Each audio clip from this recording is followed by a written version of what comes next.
Welcome back to The Gist. Over the last several weeks, we've been exploring John Kabat Zinn's book, Coming to Our Senses, with particular attention to one sense each week. When we put all of our senses together, they form what John calls the bodyscape.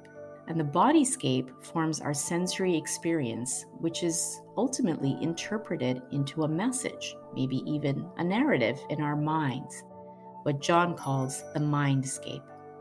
So the bodyscape is really part of the mindscape, which houses our sense of awareness.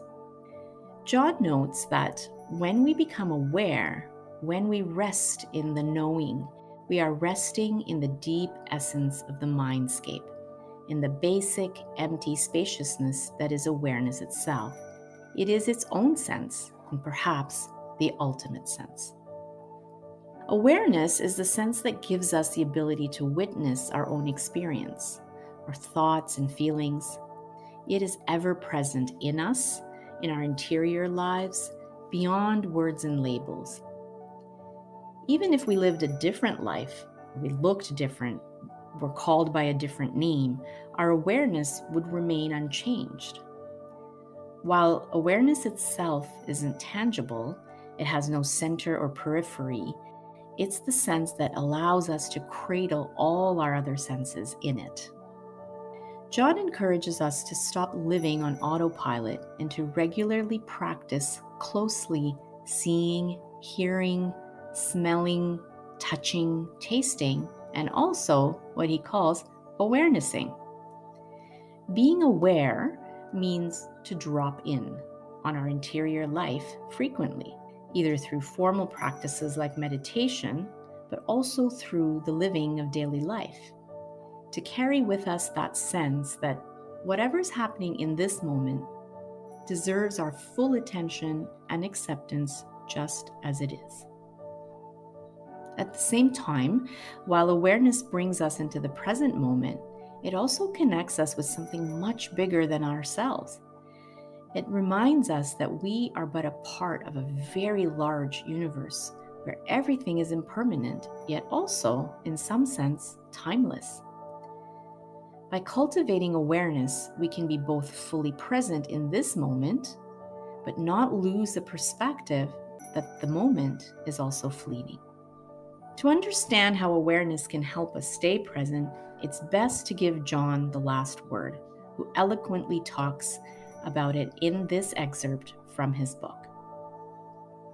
When we know something of the mindscape, he says, through a sustained cultivating of intimacy with how things actually are, we're better able in any and every moment to let go of our fears that things will not work out for us, what we call the future, and to let go of our various strivings to make sure that they will work out the way we want by subtly or not so subtly attempting to force them to.